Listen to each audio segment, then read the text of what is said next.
Every human being, no matter how calm they look, is fighting a private war, not on a battlefield, but in their own mind. There are mornings you wake up and it feels like you're trapped in the fog of yesterday's thoughts. You smile on the outside, but inside, the noise never stops. Part of you wants peace. The other part keeps replaying mistakes, fears, and words you wish you could take back. The Stoics once said, "No man can master his life until he masters his thoughts." Because every action, every emotion, every decision begins in the mind. If your mind is the soil, your thoughts are the seeds. If the seed is toxic, it poisons your peace. If it's pure, it grows freedom. The danger is, most people never realize when their mind has been poisoned. They believe every thought they have is truth, but not today. Today, we begin a different kind of journey. Not outward, but inward. A journey to cleanse the mind, to break free from toxic thoughts, and to reclaim focus, peace, and clarity. Guided by the wisdom of Marcus Aurelius, Seneca, Epictetus, and the timeless truths of modern psychology. Part 1. Awareness, the beginning of freedom. Inner freedom begins with awareness, not the abstract kind, but the ability to see your thoughts without being pulled into them. Most people live their entire lives never realizing this simple truth. They believe they are their thoughts. When a dark idea appears, "I'm not good enough. I'm going to fail. Everyone is judging me." They believe it as if it were reality, and in that very moment, they lose their freedom. The Stoics taught us, you cannot control the wind, but you can adjust your sails. Your thoughts are the wind. Awareness is the sail. Imagine standing at the edge of the ocean. Waves crash again and again, never stopping. But you're not the wave. You're the ocean itself, the deep, silent water beneath, steady, untouched, unshaken by the storm above. In modern psychology, this is called cognitive diffusion, the art of separating you from what you think. Instead of saying, "I'm a failure," say, "I'm having a thought that I'm a failure." That small shift changes everything. The moment you say, "I'm having a thought that," you step out of illusion. The thought loses its power. It no longer defines you.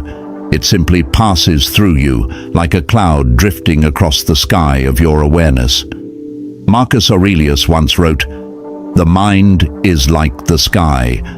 Clouds may cover it, but they are never its nature." And that is where freedom begins, when you can see without reacting. Part 2. Letting go, the art of inner cleansing. Have you ever let your mind live in the past, where every mistake already happened, or drifted into the future, where worries that don't even exist are waiting for you? If you have, you're not alone. Most of us do it every single day. We carry the past on our backs like a bag of stones, and we call it memory.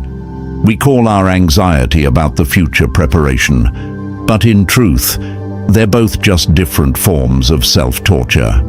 Seneca once said, "He suffers more than necessary who suffers before it is necessary."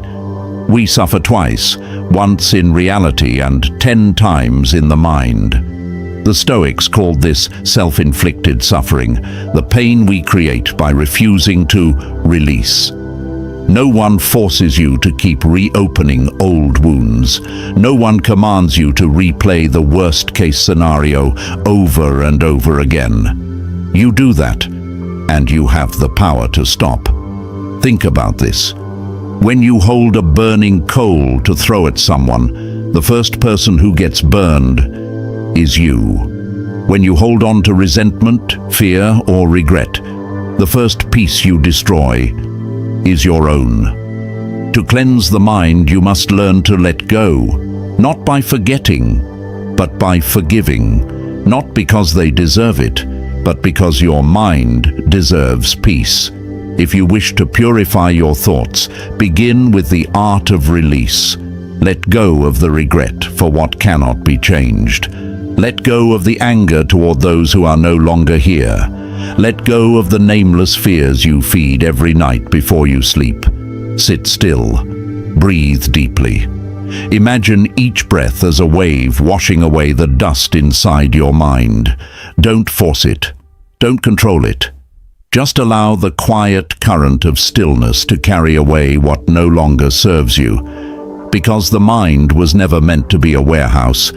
It was meant to flow. Part 3. Confronting the inner critic. Inside every one of us, there's a voice.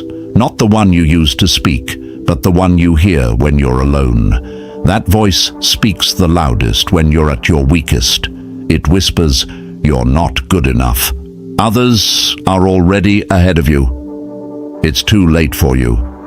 That voice is the most dangerous enemy you'll ever face. The inner critic. It's not real.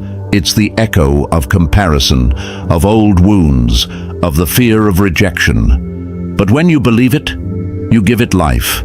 You turn illusion into reality.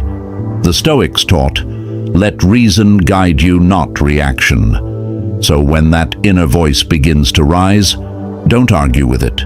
Don't fight to silence it. Just observe it like you would a frightened child, trembling not because it's right, but because it's afraid. Ask your inner voice, is this true? Does this thought make me stronger? If the answer is no, let it go. Seneca once wrote, "No man is more unhappy than he who never faces adversity, for he is not permitted to prove himself." Every time you face your inner critic, you train your mental strength.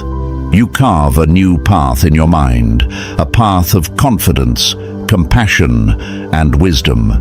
So don't try to silence the voice. Rise above it. Each time you look it in the eye, you move one step closer to true freedom. Part 4. Stillness, the art of the soul. The Romans had a word for absolute peace, ataraxia. The stillness of the soul, untouched by the noise of the world. Marcus Aurelius, a man who ruled an empire surrounded by war, betrayal, and death, once wrote, "Nowhere can man find a quieter or more untroubled retreat than in his own soul. He commanded armies, governed nations, and yet every day he sat in silence to speak with himself. He understood something most people never do. The chaos outside will never end, but the chaos within can be tamed." Stillness doesn't mean escape. It means mastery. It is the strength of one who has seen through the noise and no longer reacts to it. It's that sacred moment when you sit alone and realize the voices in your head no longer control you. They're just there, and then they fade. Give yourself 10 minutes of stillness each day. No music, no phone, no social media, just you and your breath. At first, you'll feel restless. Your mind will jump from one thought to another. But stay patient. Like a lake that's been stirred, if you stop touching the water, it clears on its own. In stillness, you begin to hear the voice that truly matters. Not the voice of fear, not the voice of society, but the voice of wisdom. And from that voice, your choices become clearer. Your actions become aligned, and your life begins to make sense. Part 5. From a clear mind to a clear life. A chaotic mind can never create a clear life, just as a fogged mirror can never reflect the truth. The Stoics never sought peace by removing problems, but by facing them with clarity. When you learn to see your thoughts without being ruled by them, when you let go of what you cannot control, when you understand the voice within and return to stillness, you realize something profound. The world outside no longer holds the same power over you. Anger no longer drives you. Past mistakes no longer haunt you. The noise of the world no longer pulls you away from yourself. Instead, you begin to live with intention. A clear mind sees the true value of time, of energy, of attention. Such a person does not waste these gifts on empty arguments, on toxic memories, or on meaningless opinions. He invests them in the present moment, because that's the only place where life truly happens. There's an old Roman story about a blacksmith. Every day he hammered glowing steel, and the sound of metal echoed across the village. One day, someone asked him, "How can you stand that noise all day long?" The blacksmith smiled and said, "At first, I heard it too. But then I learned not to.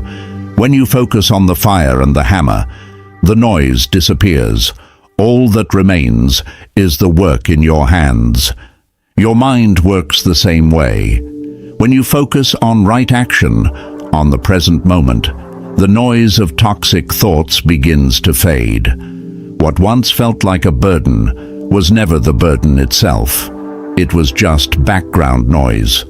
And when you stop paying attention to it, you finally begin to hear again. The heartbeat of life itself. Conclusion: the fire in silence. When you begin to master your mind, everything starts to change. Not the world, but the way you see the world. The things that once made you angry now pass like wind. The people who once hurt you now become lessons. And the voices that once screamed inside your head grow quiet, because you no longer feed them your attention. That is the true strength of a Stoic. Not the strength of hardened armor, but the calm fire that burns quietly, deep within. So when your mind feels restless, when your thoughts begin to race, remember this: you don't need more advice. You don't need more noise. You just need to sit still. And remember, the sky has always been there, unshaken, unmoved, endless. And if this message spoke to you today, take a moment to breathe and share this journey with us. Because this channel isn't about watching, it's about becoming. If you felt the fire inside you reignite, hit that like button to keep it alive. Subscribe, not for us, but for yourself, to keep walking the Stoic path, one thought at a time.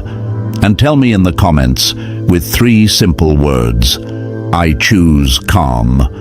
Let that be your vow, your quiet promise to live with strength, discipline, and peace.